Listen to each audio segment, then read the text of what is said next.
Hello, hi, very good evening, all my students. This is Sangeeta and welcome to Ganga TGT PGT home science. Ganga TGT PGT home science में आप सबका बहुत बहुत स्वागत है।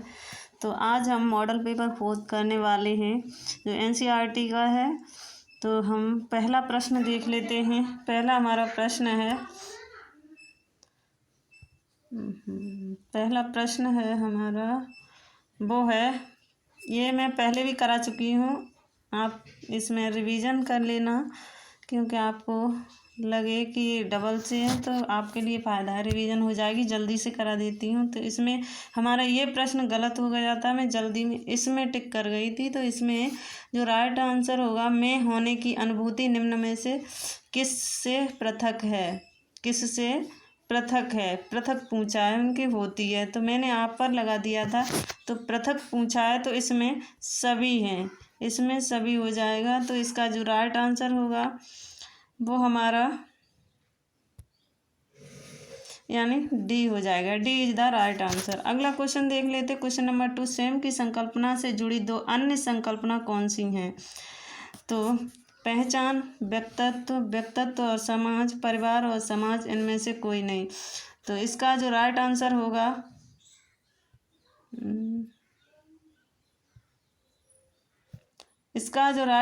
होगा वो होगा पहचान और व्यक्तित्व। अगला क्वेश्चन है क्वेश्चन नंबर 3, वेबस्टर के तीसरे अंतर्राष्ट्रीय शब्दकोश में कितनी प्रविष्टियां स्वयं से आरंभ होती हैं? तो ये हमने बता दिया था 500। हमारे आगे क्वेश्चन है वो देखेंगे, ये जल्दी से देख लेते हैं, हमारी रिवीजन भी हो जाएगी। और अगला क्वेश्चन क्वेश्चन नंबर 4, स्वयं की प्रकृति होती है। तो स्वयं की प्रकृति बहुआयामी होती है, ये तो सही था हमारा। अगला क्वेश्चन है क्वेश्चन नंबर 5, व्यक्ति, साफ नहीं दिखाई दे रहा क्या?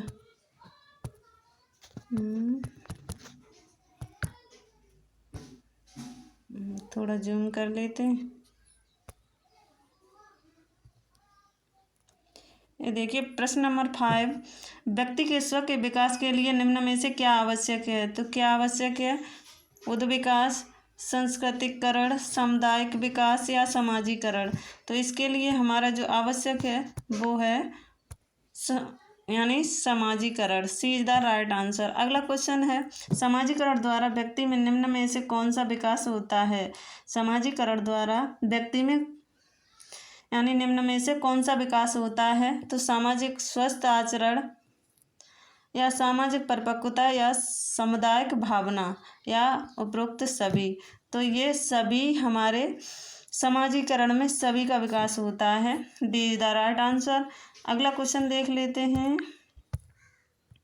क्वेश्चन नंबर 7,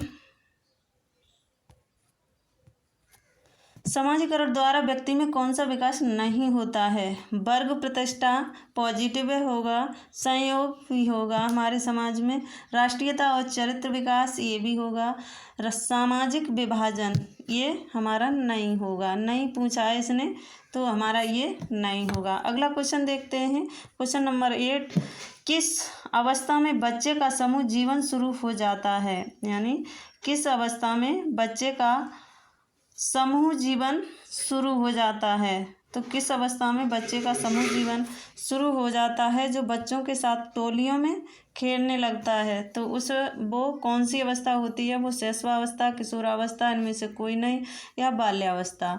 तो इसका जो राइट आंसर होगा वो होगा हमारा बी यानी बाल्यावस्था। अगला क्वेश्चन है क्वेश्चन नंबर 9,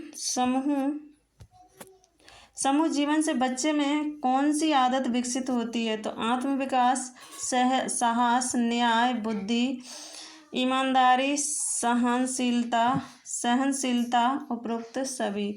तो इसका जो राइट आंसर होगा यानी उपरोक्त सभी। अगला क्वेश्चन है, जब बालक अच्छे कार्य करता है तो उसे क्या मिलता है? अच्छे कार्य करता है तो बच्चे को क्या मिलता है? तो दंड तो मिलेगा ही नहीं, प्रशंसा, पुरस्कार ये दोनों मिलते हैं। तो इसका राइट आंसर होगा डी। अगला क्वेश्चन देखते हैं। अब हमारे नए क्वेश्चन स्टार्ट हुए हैं, यहाँ से ये नए देख लेते हैं। अगला क्वेश्चन है क्वेश्चन नंबर 1 हमारा, स्वयं की भावना उत्पन्न होती है। स्वयं की भावना हमारी कब से उत्पन्न होती है? तो इसमें हमारा कुछ यानी थ्योरी दी हुई है, वो देख लेते हैं जल्दी से, उसके बाद हम अपने क्वेश्चन कर लेते हैं।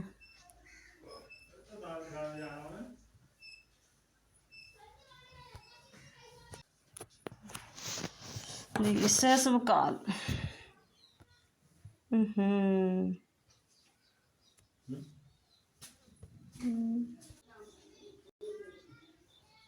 आदर्श स्वतंत्र, अतः वे अपनी वास्तविक क्षमताओं जो उनके पास हैं और जो उनके पास होनी चाहिए अथवा जो वे समझते हैं कि अधिक महत्वपूर्ण है में अंतर कर सकते हैं। आदर्श स्वतंत्र क्या होता है? तो वह होता है अतः वे अपनी वास्तविक क्षमताओं जो उनके पास हैं, जो क्षमताएं उनके पास हैं और जो उनके पास होनी चाहिए अथवा वे समझते हैं कि अधिक महत्वपूर्ण है, यानी उनके पास जो क्षमताएं हैं और उनके पास होनी चाहिए और जो भी समझते हैं वे कि हमारे लिए ये अधिक महत्वपूर्ण है, मैं अंतर कर सकता हूँ। ये ना अगला देख लेते हैं, थोड़ा और है इसमें, 2-3 पॉइंट है बस, ये है बस, फिर अपने क्वेश्चन है। यौवना आरंभ कब होता है? तो यौवना आरंभ कब होता है? यौन परिपक्वता की आय को यौवना आरंभ क्या है? मतलब ये यौवना आरंभ क्या है? तो यौन परिपक्वता की आय को यौवना आरंभ कहा जाता है। अगला है यौवना अवस्था क्या होती है? वह अवधि जिसमें शारीरिक जैविक परिवर्तन के परिणाम स्वरूप यौवना आरंभ होता है, उसे यौवना अवस्था कहते हैं।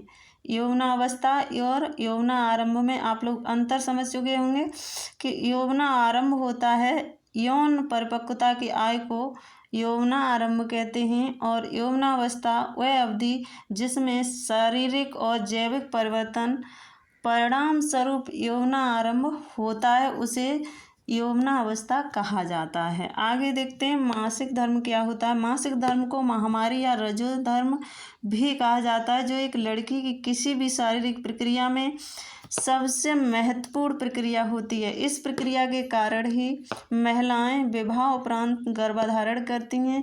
यह आमतौर पर 11 से 13 वर्ष की आयु के दौरान प्रारंभ होता है। आगे देख लेते हैं थोड़ा सा, प्रत्येक यानी व्यक्तित्व क्या है, व्यक्तित्व के बारे में जानते हैं हम लोग। तो व्यक्तित्व क्या है? प्रत्येक व्यक्ति में कुछ गुण एवं विशेषताएं होती हैं, यानी कोई भी व्यक्ति सही, उसमें कुछ गुण पाए जाते हैं, कुछ विशेषताएं होती हैं जो एक दूसरे में नहीं पाई जाती हैं। यानी एक व्यक्ति में कुछ गुण कुछ विशेषताएं होती हैं, वो एक दूसरे में अन्य व्यक्ति में नहीं होती हैं। तो इन्हीं गुणों एवं विशेषताओं के कारण ही प्रत्येक व्यक्ति एक दूसरे से भिन्न होता है। क्या होता है? एक दूसरे से भिन्न होता है। व्यक्ति के इन गुणों का समुच्चय ही व्यक्ति का व्यक्तित्व कहलाता है। आप लोग एक बार फिर से देख लीजिए कि व्यक्ति का व्यक्तित्व क्या होता है।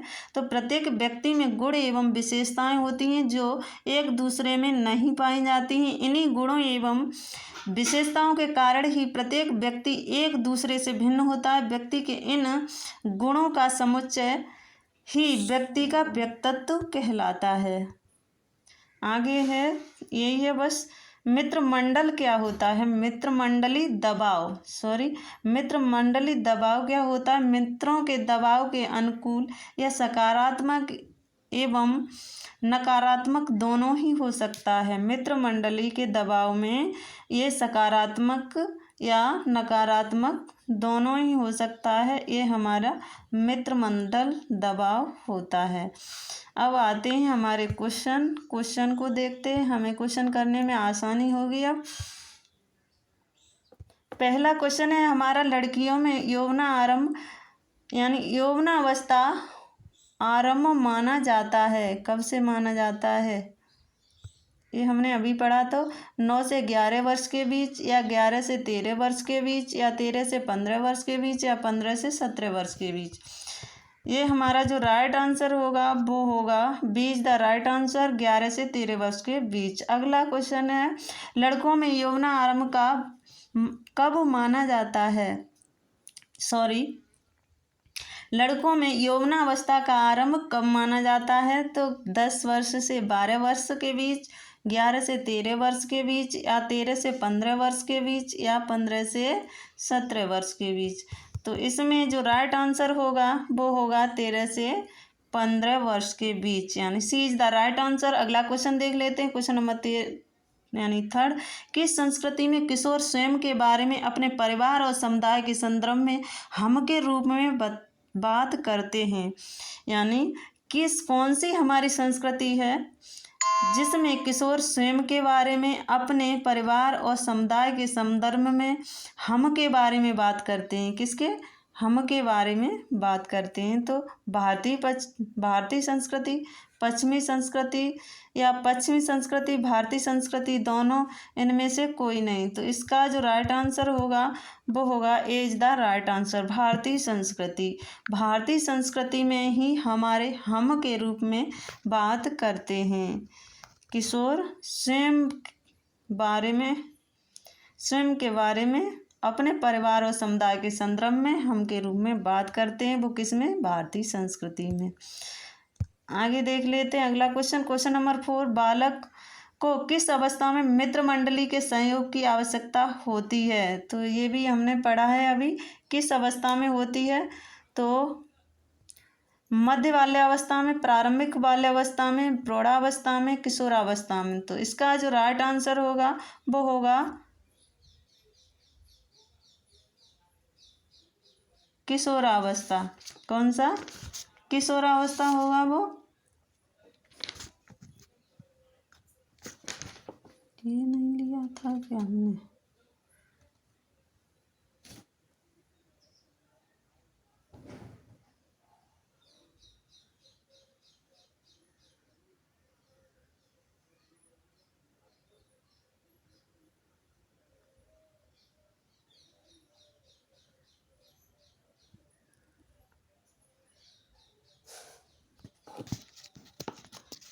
वो होगा क्या? किशोरावस्था। किशोरावस्था में ही बच्चे मित्रों के साथ, अधिकतर मित्रों की ही मानते हैं, माँ बाप की कम मानते हैं, मित्रों की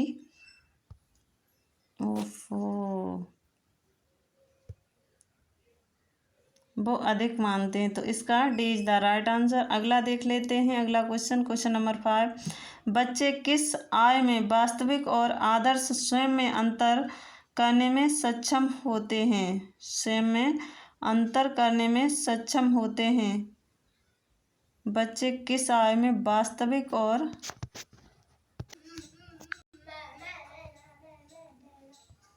देखिए अगला है, कहाँ आ गए? ये हमारा क्वेश्चन है, बच्चे किस आय में वास्तविक और आदर्श स्वयं में अंतर करने में सक्षम होते हैं? तो ये होते हैं D is the right answer. हमारा एक PDF रह गया है, जो कौन सा था ये?